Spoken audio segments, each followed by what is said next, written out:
사무총장님, 각국 대표 여러분, 데니스 프란시스 제78차 총회의장님의 취임을 축하합니다. 또한 세계의 평화와 번영을 위한 안토니오 구테레시 사무총장님의 헌신에 경의를 표합니다. 올해는 6.25 전쟁 정전 70주년을 맞는 해입니다. 공산 전체주의 세력의 침략을 받아 나라의 운명이 벼랑 끝에 몰렸던 대한민국은 유엔군의 참전에 힘입어 극적으로 자유를 지켜낼 수 있었습니다. 대한민국에 대한 무력 침공을 세계 평화에 대한 도전으로 간주하고 안전보장 이사회를 소집하고 참전 결의를 채택하는 데 주도적 역할을 한 트리구베 리 초대 유엔 사무총장님의 용단은 지금도 한국 국민의 뇌리에 깊이 남아 있습니다. 지난 70년간 전쟁의 폐허를 딛고 자유민주주의와 시장경제를 꼽혀온 대한민국은 이제 유엔 헌장이 표방하는 대로 더 많은 자유 속에서 사회적 진보와 생활 수준의 향상을 촉진하기 위해 국제사회에 책임있게 기여하고자 합니다. 이번 제78차 총회의 주제는 신뢰 회복과 글로벌 연대 재촉진입니다. 2년째 지속 중인 우크라이나 전쟁은 국제사회의 가치와 이념의 분열을 심화시켰습니다. 또한 코로나 팬데믹이 야기한 경제적 타격이 우크라이나 전쟁으로 더욱 증폭돼 글로벌 경제는 위축되고 세계 도처에 식량과 에너지 위기가 초래되었습니다. 어려운 시기일수록 약자가 겪는 고통은 더욱 커지기 마련입니다. 오늘날 전례 없는 글로벌 복합 위기 속에서 안보는 물론 경제, 기술, 보건, 환경, 문화 등 모든 분야에 걸쳐 국가 간 격차가 커지고 있습니다. 이러한 격차를 줄이고 세계 모든 국가들이 상생해 나아가기 위해서는 국제사회가 강력히 연대해야 하며 유엔이 그 중심에 서야 합니다. 저는 오늘 이 자리에서 개발 격차, 기후 격차, 디지털 격차 이 세 가지 분야의 격차 문제를 제기하고자 합니다. 지구상에는 아직도 일상생활에 필요한 인프라를 제대로 갖추지 못한 나라가 많습니다. 식수와 용수를 처리하여 공급하는 상하수도 체계, 전기를 공급하는 에너지 설비, 몸이 아플 때 치료받을 수 있는 의료보건시설, 이러한 기본적인 인프라가 제대로 갖춰지지 않으면 발전은 불가능합니다. 개발 격차를 해소하려면 재원과 기술 역량을 가진 국가들이 책임 있는 역할을 해야 합니다. 대한민국은 공적 개발 원조를 과감하게 확대해 나갈 것입니다. 한국 정부는 올해의 긴축 재정 기조에도 불구하고 내년 ODA 예산안 규모를 40% 이상 확대하였습니다.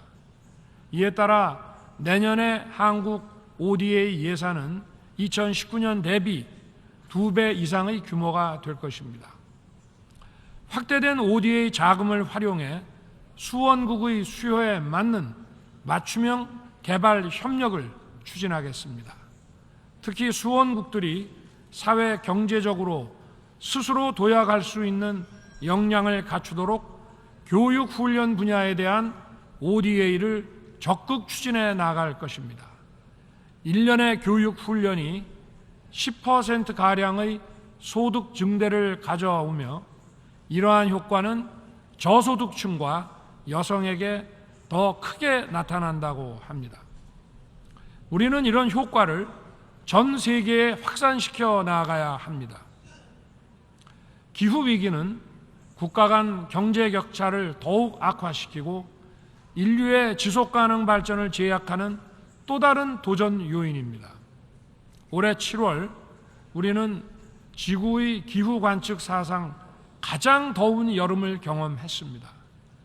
끓는 지구로 인해 폭염뿐 아니라 폭우, 태풍과 같은 극한 기후가 이제 일상이 되었습니다. 기후변화는 농업과 수산업의 지정학적 변화를 가져와 식량 취약국의 위기를 더욱 가중시킵니다. 대한민국은 기후위기 취약국들이 탄소 배출을 줄여나가면서 청정에너지로의 전환을 가속화할 수 있도록 그린 ODA를 확대할 것입니다. 대표적으로 녹색기후기금에 3억 불을 추가 공여할 것입니다. 녹색기후기금에 대한 국제사회의 적극적인 재정 기여를 기대하며 기후격차 해소를 위한 국제사회의 의지가 결집되어 실질적인 행동으로 이어지기를 바랍니다. 대한민국은 탄소 중립 목표 달성을 앞당기기 위한 현실적인 대안으로 재생에너지뿐만 아니라 원전, 수소와 같은 고효율 무탄소 에너지를 폭넓게 활용할 것이며 이를 기후위기 취약국들과 공유함으로써 그들에게 이 혜택이 돌아가게 할 것입니다. 이를 위해 무탄소 에너지에 관한 국제 공동 연구를 추진하고 민간의 기술 혁신과 투자를 촉진하고자 합니다.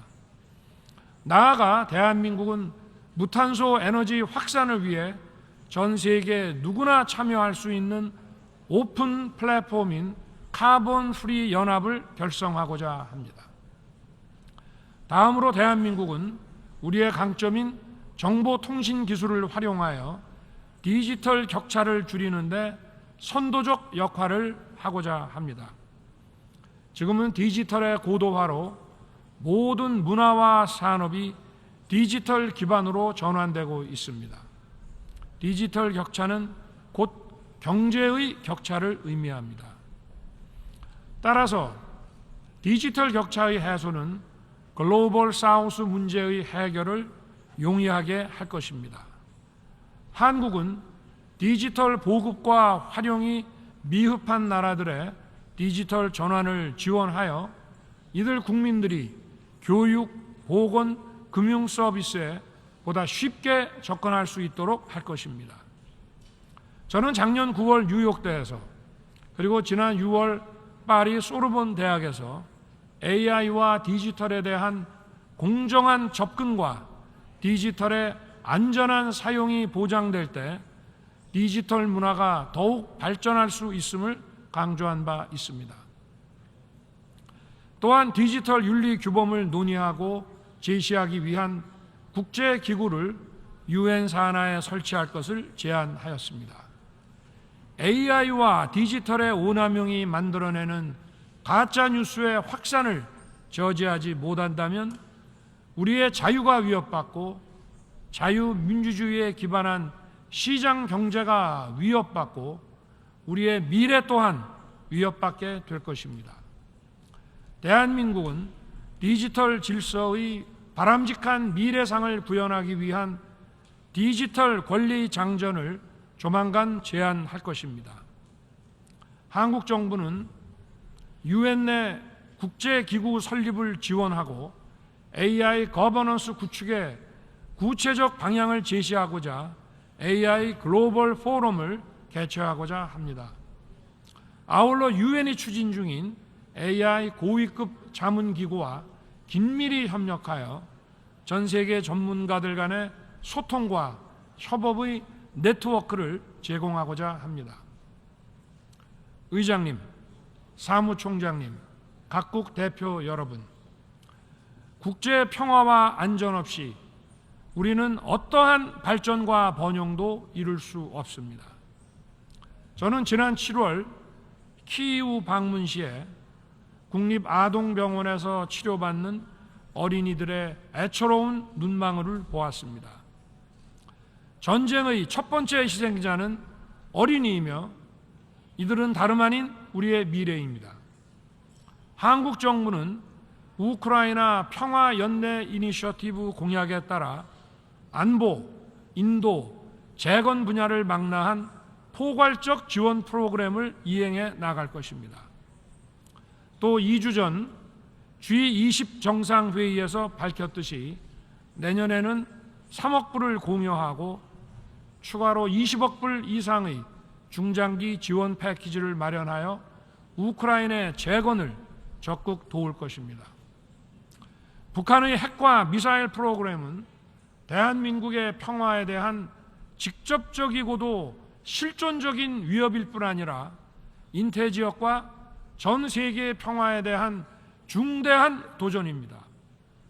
세계 평화의 최종적 수호자여야 할 유엔 안보리 상임이사국이 다른 주권 국가를 무력 침공해 전쟁을 일으키고 전쟁 수행에 필요한 무기와 군수품을 안보리 결의를 정면으로 위반하는 정권으로부터 지원받는 현실은 자기 모순적입니다.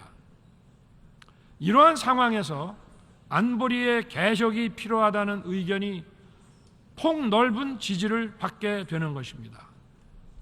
또 북한이 러시아에 재래식 무기를 지원하는 대가로 WMD 능력 강화에 필요한 정보와 기술을 얻게 된다면 러시아와 북한 군사 거래는 우크라이나뿐만 아니라 대한민국의 안보와 평화를 직접적으로 겨냥한 도발이 될 것입니다.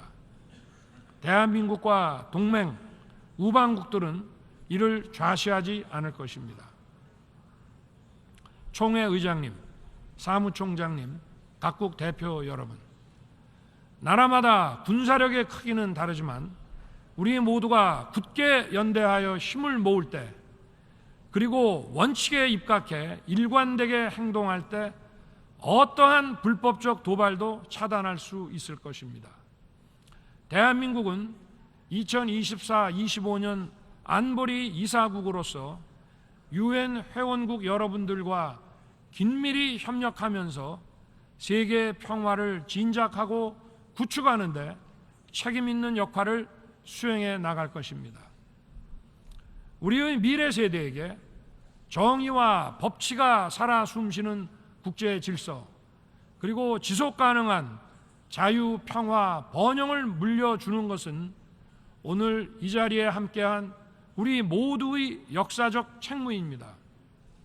대한민국은 유엔과 함께 이러한 책임을 기꺼이 떠맡을 것입니다. 각국 대표 여러분, 대한민국은 국제사회에 책임 있는 기여를 다하기 위해 2030년 부산 엑스포를 개최하고자 합니다. 70여 년 전 공산 세력의 무력 침공을 받아 한반도의 대부분이 점령당했을 때 대한민국 자유의 마지막 보루 역할을 한 도시, 6.25 전쟁의 폐허에서 세계 제2의 환적항으로 발돋움하면서 한강의 기적을 이끈 도시, 바로 이 부산이 없었더라면 오늘날의 대한민국은 존재하지 않았을 것입니다.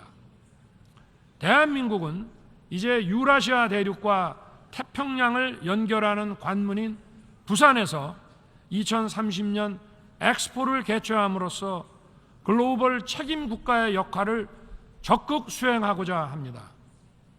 그동안 이루어낸 성장과 발전의 경험을 국제사회와 널리 공유함으로써 대한민국이 국제사회로부터 받은 도움을 돌려드리고자 합니다. 1851년 런던 엑스포는 산업혁명 엑스포였습니다. 1900년 파리 엑스포는 문화 엑스포였습니다. 1962년 시애틀 엑스포는 우주 시대를 여는 엑스포였습니다. 2000년 하노버 엑스포는 환경 엑스포였습니다. 2030년 부산 엑스포는 연대의 엑스포가 될 것입니다. 대한민국 정부의 국정과 외교의 기조는 자유와 연대입니다. 그 연장선상에서 2030년 부산 엑스포는 세계의 시민이 위기와 도전을 함께 극복하면서 자유를 확장해 나아가는 연대의 플랫폼을 제공할 것입니다. 부산 엑스포는 세계 각국의 역사, 문화, 상품, 그리고 미래 비전을 공유하는 축제의 공간이 될 것이며 세계 시민의 자유, 평화, 번영에 크게 이바지할 것입니다. 감사합니다.